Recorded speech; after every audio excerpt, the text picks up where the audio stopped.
কিয়ামতের পূর্বের আলামত সমূহের মধ্যে অন্যতম একটি হলো আইয়াকিল্লাল ইলমু, কোরআন সুন্নাহর ইলম এইটা পরিমাণে ধীরে ধীরে খুবই কমে যাবে। ওয়ায়াজহারা আল জাহলু, এবং কোরআন সুন্নাহর বিষয়ে অজ্ঞতা এবং মূর্খতা এইটা সব দিকে প্রকাশ্যভাবে দৃষ্টিগোচর হবে। ওয়ায়াজহারু আজ জিনা, এবং জিনা ব্যভিচার মানুষেরা প্রকাশ্যভাবে করবে।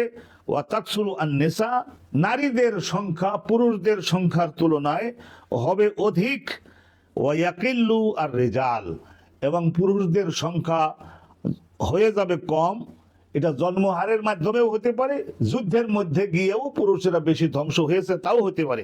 হাত্তা ইয়াকুনা লি খামসিনা ইমরাতান আল কাইয়্যিমুল ওয়াহিদ, রাসূলুল্লাহ বলেন যে এমন হয়ে দাঁড়াবে যে 50 জন নারীর ভাগে পড়বে মাত্র একজন পুরুষ।